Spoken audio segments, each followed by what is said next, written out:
Bueno, para cerrar nuestra primera tanda de ponencias, vamos a continuar con la ponencia número 4, que tiene como nombre EAR, el esquema analítico racional, un método de múltiples variables para encaminar la enseñanza y la evaluación del diseño de proyectos para estudiantes de arquitectura.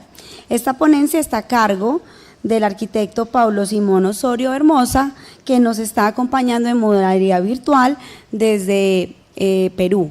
Muchas gracias a Pablo. Él es arquitecto de la Universidad Nacional de Ingeniería de Perú, magíster en docencia e investigación universitaria de la Universidad Cayetano Heredia y actualmente es estudiante del doctorado de Ciencias de la Arquitectura de la Universidad Nacional de Ingeniería de Perú. Inició su carrera docente paralela a su actividad profesional en 1992 y actualmente es profesor asociado de esta misma universidad. Muchas gracias, Pablo. Nos confirmas, por favor, si escuchaste tu presentación y si estás listo para iniciar. Sí, yo escuché. ¿Ustedes me escuchan? Sí, muy bien, muchas gracias. Te vemos y te escuchamos. Bueno, muchas gracias, buenos días con todos. Un agradecimiento especial al Colegio Mayor. Y bueno, como se ha mencionado, vengo de Lima, Perú, ¿no? Voy a presentar esta ponencia que básicamente trata sobre la enseñanza del proyecto en el segundo año en mi escuela. Yo tengo a cargo el taller que recibe a los estudiantes que han tenido un primer año de cursos de creatividad, que no son específicamente talleres de diseño, sino que son aproximaciones, ¿no?, a su capacidad creativa, y este es un segundo taller en el que trabajamos fundamentalmente el tema de la vivienda, desde hace algunos años con un enfoque principalmente en la habitabilidad, ¿no? Entonces, bueno, el tema es cómo proyectamos, ¿no? Y a partir de eso tengo que hacer una presentación de mi escuela, ¿no? Mi escuela, que es la Facultad de Arquitectura de la Universidad Nacional de Ingeniería, es la escuela en la que se originan los estudios de arquitectura en el Perú, en 1910, o sea que ya tenemos más de 100 años. Y como facultad, desde el año 55, con el decanato del arquitecto Fernández Belaúnde Terry, que fue presidente del Perú en 2 oportunidades. Bueno, una de las cosas que Belaúnde trajo fue el concepto de la modernidad, ¿no? Y esta escuela, este edificio, de alguna manera, que es el gran receptor de esta tradición arquitectónica, nos recibe. Y los quiero invitar, ¿no?, a ingresar a través del hall, ¿no? Este hall es un espacio importante para nosotros porque de alguna manera es el tiempo que se ha congelado, ¿no? Aquí cohabitan seguramente todos los que estamos, pero también los que estuvieron, ¿no? Y de alguna manera yo quiero contar mi propia experiencia, ¿no? Yo ingresé a la universidad, empecé a estudiar en arquitectura el año finales del 84, realmente el año 85, eran épocas complicadas en la universidad pública. En eso entonces a veces no tenía la posibilidad de que los ciclos fueran continuos, a veces habían pues problemas, pero sin embargo, una de las cosas que tenía la universidad era que tenía los mejores maestros que uno podía tener, ¿no?, en el Perú. Y para mí es muy importante explicar esa condición de ese tiempo histórico, de aproximadamente 6 años que me tocó pasar como estudiante entre el 85 y el 91, porque fue muy importante la presencia de estos maestros, ¿no? Estos maestros, José García Brais, Eugenio Nicolini, Víctor Smirnov, Miguel Llona y José Bentín, creo yo, fueron los que asentaron las bases de la idea de qué es la arquitectura en nuestra generación, la generación de los que ahora tenemos más de 50 años, ¿no? Y que estamos en este momento en la edad que ellos tenían cuando nos enseñaron, ¿no? O sea que es un tema muy interesante. Y bueno, de alguna manera, en esa época, en esos tiempos, ¿no?, no existía la importancia que tiene ahora la educación, la pedagogía, los métodos, ¿no?, sino que existía una especie de método invisible, ¿no? Era un método que se basaba en que nosotros entrábamos a una universidad politécnica con un primer año de mucha, digamos, aproximación desde la ingeniería, ¿no?, desde los cursos de ciencias, de la matemática, y recién en el segundo año podíamos entrar a lo que era realmente la enseñanza de la arquitectura, ¿no? Entonces, de alguna manera, la escuela recogía, ¿no?, una teoría que venía de la tradición misma, ¿no?, digamos, acá cito a Vitruvio, ¿no?, con estas 3 ideas fuerza, ¿no?, la belleza, la utilidad y la firmeza, que de alguna manera yo las descompongo en belleza en relación con el contexto, secuencia espacial y composición volumétrica, la utilidad en el orden funcional y la firmeza en la lógica estructural. Y estas 5, digamos, variables o categorías fueron enseñadas de alguna manera por todos los profesores, pero por algunos en especial, ¿no? La secuencia espacial, ¿no? Importante es mencionar que cuando iba a llevar el primer taller, el año 86, en realidad te dice 85, pero es un error, pregunté quién iba a ser el profesor y me dijeron que me iba a enseñar el arquitecto que había hecho este edificio. Ese edificio, en la mitad de los años 80, en el Perú representaba la gran transformación, el gran cambio, ¿no? Una especie como de idea de lo que debía ser la ciudad, ¿no? Esta idea abstracta, ¿no? De estos edificios muy potentes, ¿no? Y entonces para nosotros era muy importante tener tener, digamos, como líder, ¿no? A un arquitecto que, digamos, tenía un equipo de profesores, ¿no? Que nos ponían ejercicios y estos ejercicios eran revisados, pero había una incertidumbre, ¿no? Había una cierta incertidumbre, no sabíamos realmente qué es lo que estábamos haciendo, si estaba bien o estaba mal. Y había un acuerdo social, ¿no? De alguna forma, de que lo que decían los profesores era lo correcto. Entonces los profesores normalmente hacían, pues, daban los temas como quien da pistas, ¿no? O sea, sin decirnos exactamente qué cosa es lo que querían, ¿no? Fue recién el año 91, o sea, después que yo ya había terminado prácticamente cuando Smirnoff hace esta publicación, este libro en el que básicamente con imágenes y con algunas ideas intenta de alguna manera dejar un gran legado, que son para mí estas palabras. Él decía, ¿no? La arquitectura es la organización del espacio para uso del ser humano. El espacio no tiene existencia tangible de por sí, tiene que ser referida por la materia. El espacio es a la arquitectura como el espíritu al ser humano. Esas pocas palabras quedaron caladas en mí y en toda mi generación, ¿no? Eran muy potentes, y además dependía mucho de quién venían, ¿no? De este líder, de esta especie de padre bueno, ¿no? Casi un abuelo en realidad, que nos tenía mucha paciencia y que realmente veía en cada uno de nosotros un gran potencial, ¿no? Después, bueno, la lógica estructural, que es otro de los componentes que forman parte del esquema analítico racional, el EAR, que es el método que voy a mostrar, lo aprendí principalmente de Eugenio Nicolini, ¿no? Que era un arquitecto más bien duro, más bien, digamos, él se definía como un constructor, ¿no? Y le daba la mayor importancia a los aspectos constructivos, ¿no? Tenía además una trayectoria muy reconocida, había ganado pues el premio mayor de la arquitectura en el Perú, ¿no? Con sus socios, pero era básicamente un líder que trabajaba sacándonos, digamos, las cosas con dureza, ¿no? Con rigor, ¿no? Era muy recordado el ejercicio que hacíamos con cañas y con pabilo, ¿no? Que es como una especie de hilo grueso, para soportar ladrillos, ¿no? Que debían estar suspendidos a una distancia del tablero, ¿no? Lamentablemente no tengo fotos de eso, pero sí puedo describirles un poco la sensación que se sentía cuando el profesor o los asistentes del profesor, luego de estar construida la estructura, ponían el primer ladrillo, ¿no? Si soportaba, que no pasaba siempre, venía el segundo ladrillo, ¿no? Y si a pesar de todo soportaba, Nicolini nos premiaba con algo así como, no está mal, pero tienes que mejorar, ¿no? O sea, siempre había esa como reto, desafío duro, ¿no? Para poder sentir esa condición de aprendizaje de la lógica estructural, ¿no?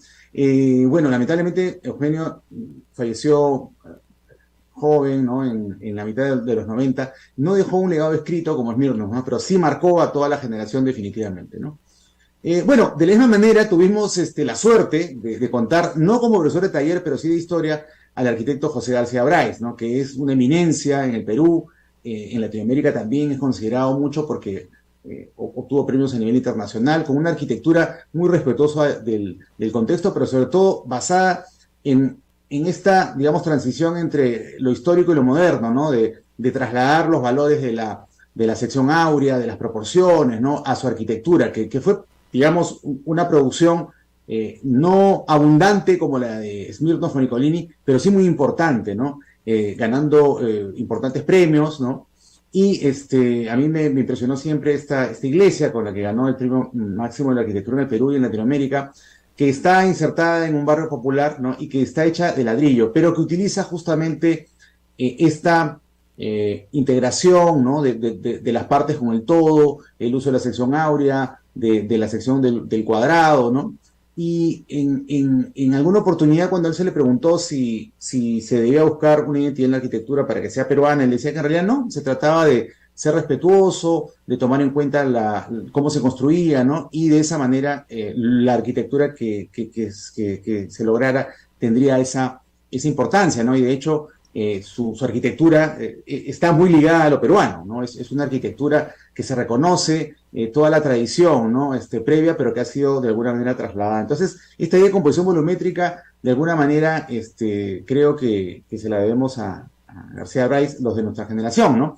En una oportunidad le pude preguntar qué es para usted la arquitectura, ¿no? Y él me contestó, es mi conexión con la vida, ¿no? La belleza de la forma radica en su simpleza. Eso fue lo que me dijo, ¿no? Y eso es lo que de alguna manera he tratado de incorporar en el método, ¿no? Bueno, el contexto y la relación del contexto me enseñó principalmente Miguel Llona, ¿no? Que fue socio de García Bryce y que era un arquitecto, digamos, muy rebelde, que nos llevaba siempre a cuestionar todo, ¿no? Con él viajábamos al interior del país y conocíamos la ciudad, nos decía que vayamos a los mercados a comer, que nos mezclemos con la gente, que tratemos de participar en las actividades, que no seamos turistas, ¿no? Y que de alguna manera tengamos la capacidad de empatizar, de leer el lugar, ¿no? De ver lo físico, pero también lo cultural, ¿no? Lo psicosocial, ¿no? Y definitivamente eso se lo debemos principalmente a él, que también fue un arquitecto cuya obra fue importante en el Perú. Y finalmente el orden funcional definitivamente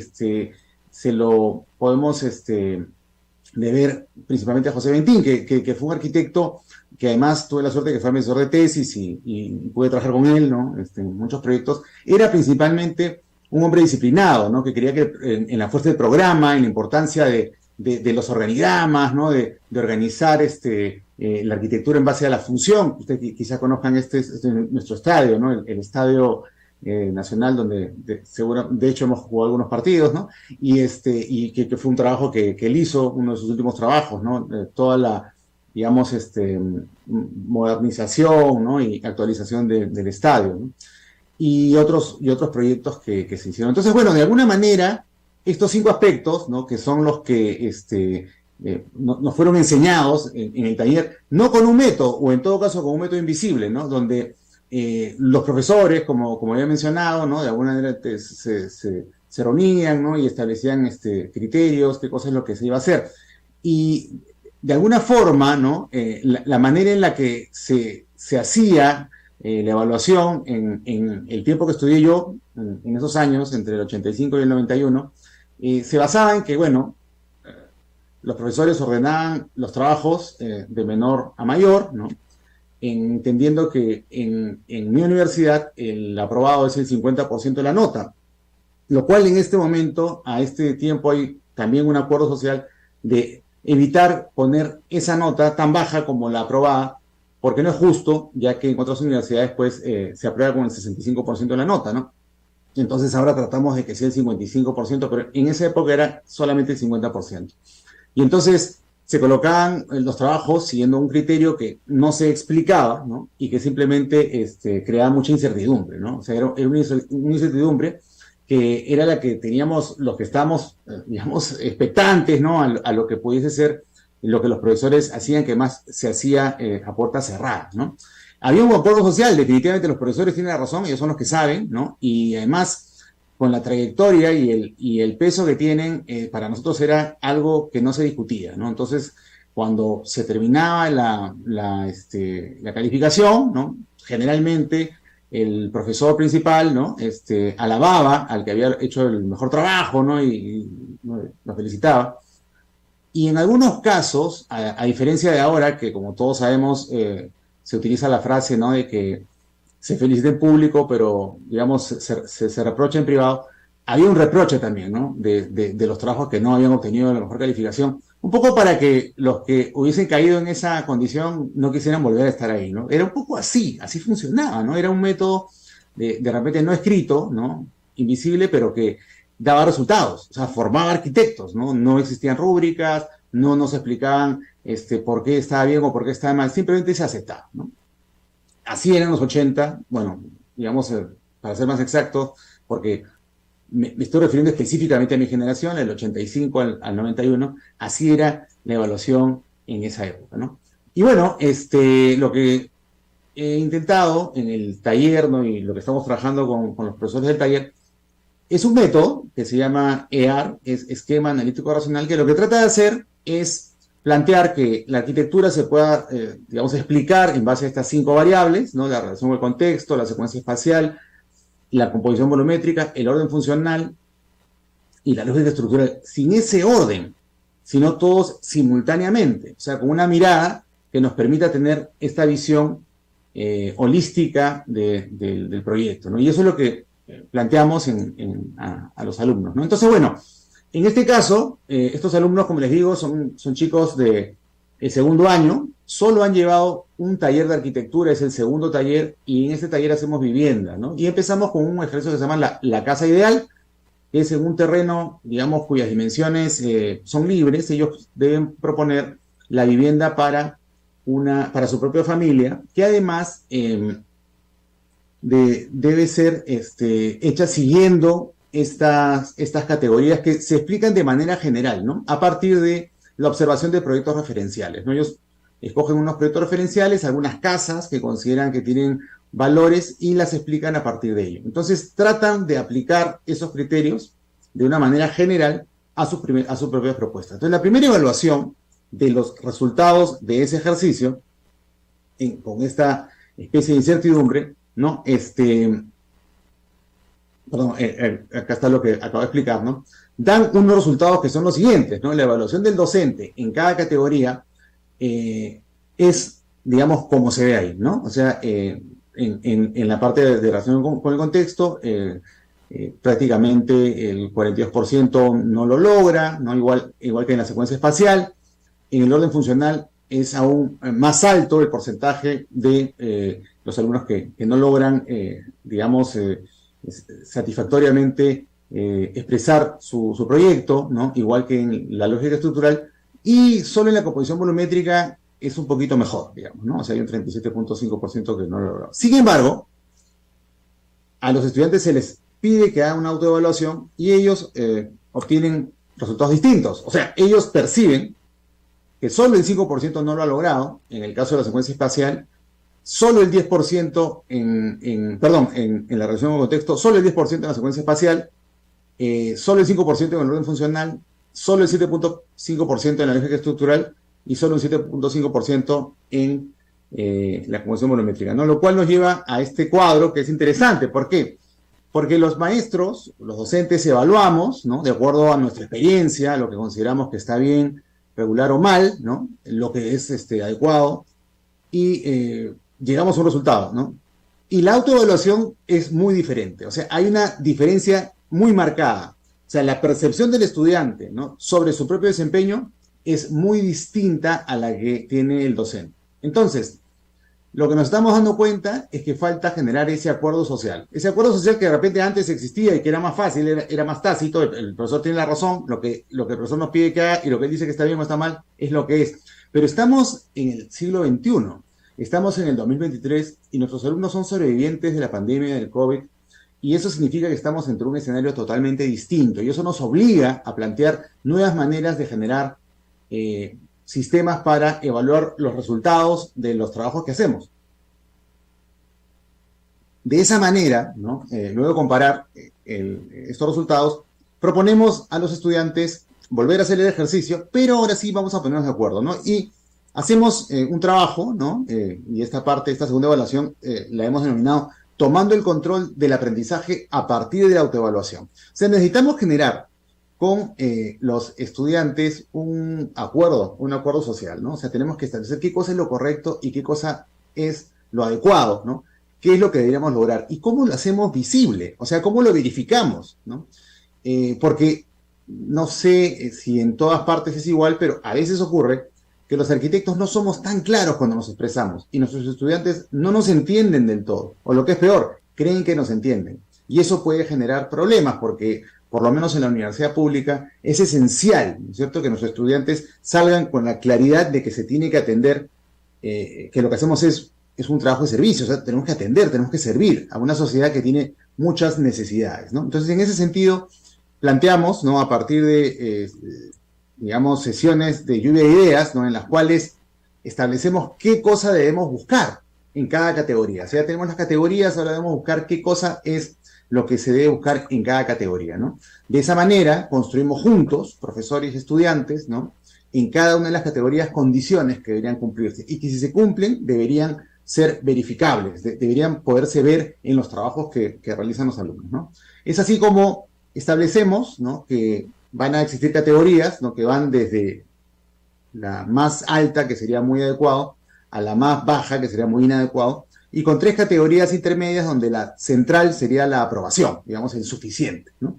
Entonces, a partir de ello, ¿no? Lo que falta por hacer es establecer en cada categoría cuáles serían esas condiciones, ¿no? Entonces, a partir de ello, ¿no? Se establece, por ejemplo, que en relación con el contexto, y esto es producto del acuerdo social entre profesores y estudiantes, que se debe manifestar, por ejemplo, en relación con el contexto, que haya una apertura hacia el exterior, ¿no? Una vista, ¿no? Privilegiar la vista, que haya una adecuación a la orientación solar, por ejemplo, que se adecue a la topografía, que se lea el entorno físico, cultural, social, que haya un control de los vientos, de los ruidos, de la contaminación. Todos son, en estricto, producto de esta discusión, ¿no? De descartar unos, poner otros, ¿no? Ir ajustando. Donde, claro, los profesores evidentemente los guiamos y tratamos de llevarlos a pensar, esto debería estar en tu proyecto, esto debería estar en tu proyecto, esto sería bueno que esté, ¿no? Y empezamos a establecer, ¿no? Que en los resultados se puedan manifestar, ¿no? En los planos, ya sea en los planos de planta, en las maquetas. Este es un taller en el que hacemos que los estudiantes trabajen a mano alzada y con maquetas, ¿no? También es importante decir que estos chicos, nuestros alumnos, han ingresado a la facultad no por el hall, sino por la computadora, porque estuvieron haciendo su inicio en la arquitectura de manera virtual, ¿no? Entonces ellos realmente es su segundo semestre con los profesores haciendo maquetas, dibujando, ¿no? Con nosotros ahí. Y entonces estamos como retomando, recuperando esa tradición, ¿no? Y bueno, entonces en cada categoría, ¿no?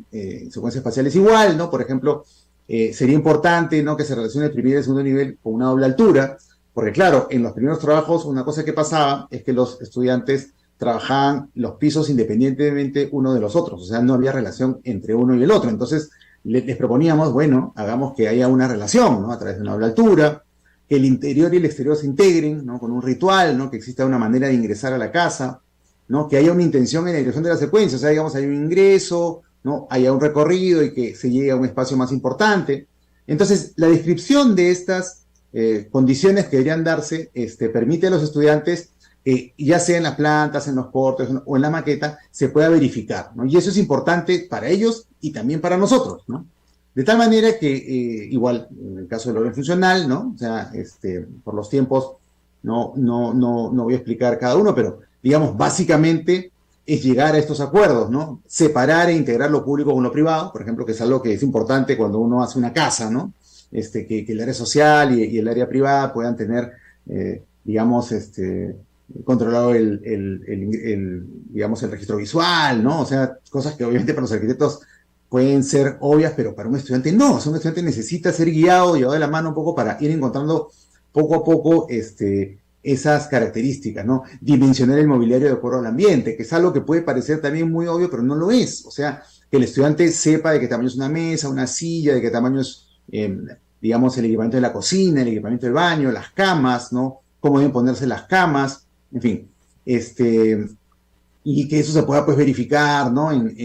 Tanto en las maquetas como en los planos, ¿no? En la parte estructural, por ejemplo, una cosa esencial para nosotros, vivimos en una zona muy sísmica, ¿no? Es que el estudiante desde el inicio de su formación entienda la importancia de que los muros estén, por ejemplo, en ambos sentidos, o sea, que no solamente haya, pues, un eje estructural, sino que hayan los dos ejes estructurales, que haya continuidad de muros, o sea, que los muros que están en el primer piso también estén en el segundo y eventualmente en el tercero, ¿no? De manera que exista una estabilidad en el edificio, ¿no?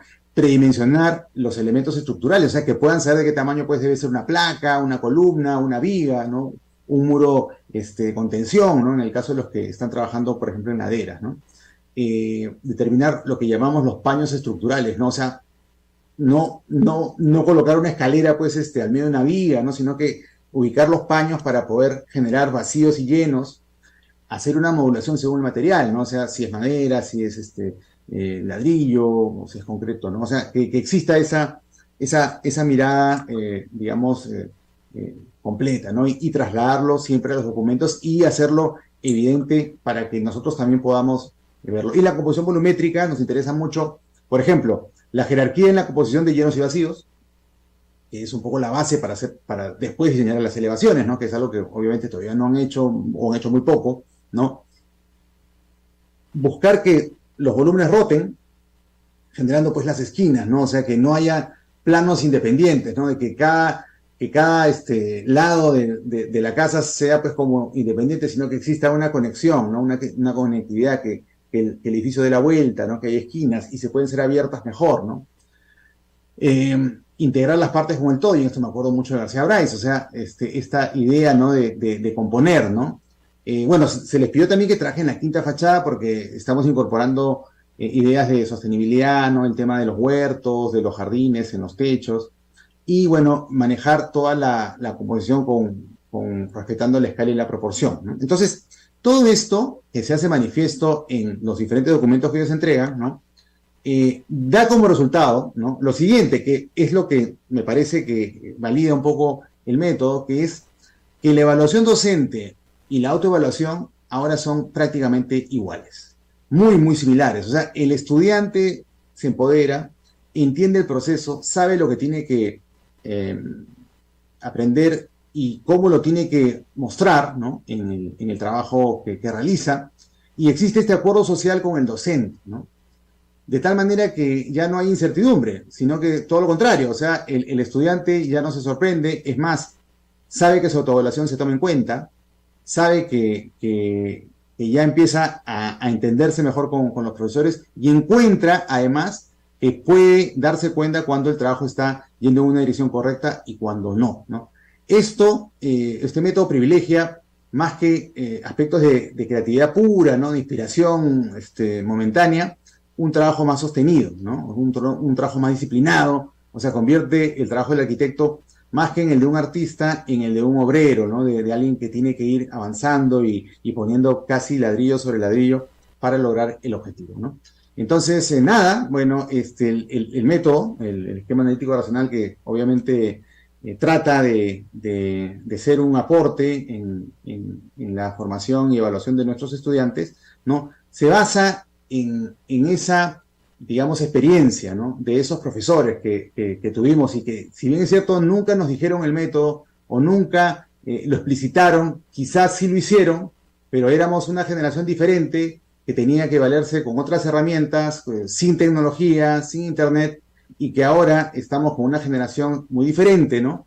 Que ha pasado, pues, por situaciones complejas, ¿no? Que nos llevan a estos cambios de paradigma, ¿no? En la educación centrada en el docente, a la educación centrada en el estudiante, de la presencialidad a la virtualidad, ¿no? De lo analógico a lo digital. Entonces, todos esos cambios, todas esas transformaciones nos hacen pensar que este método, ¿no? Esta manera de trabajar, en donde la participación de los alumnos es fundamental, es esencial. O sea, el esquema analítico no es cerrado, es abierto, cambia para cada ejercicio. O sea, lo que se propone es crear este acuerdo social entre docentes y estudiantes que permita establecer qué es lo que vamos a evaluar, que lo construyamos juntos, ¿no? A partir de una guía del docente en el que se le explica: esto es importante, esto de acá tiene que estar, esto es importante, pero ellos también dan sus propios pareceres, y muchas veces evidentemente están mejor que los de los profesores, porque, valgan verdades, ellos tienen una mirada mucho más del contexto, de comprensión generacional, de comprensión tecnológica. O sea, evidentemente, pues,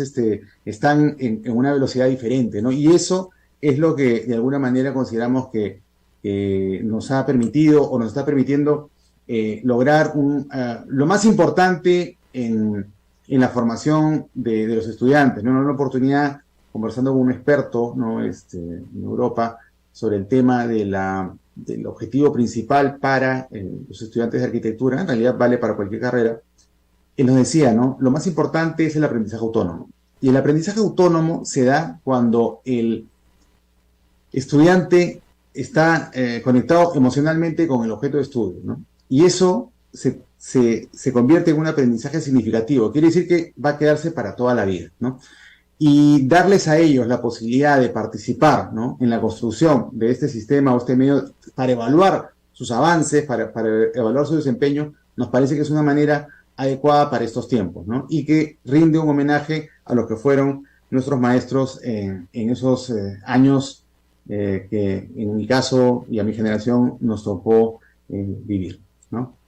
Eso sería todo. Muchas gracias.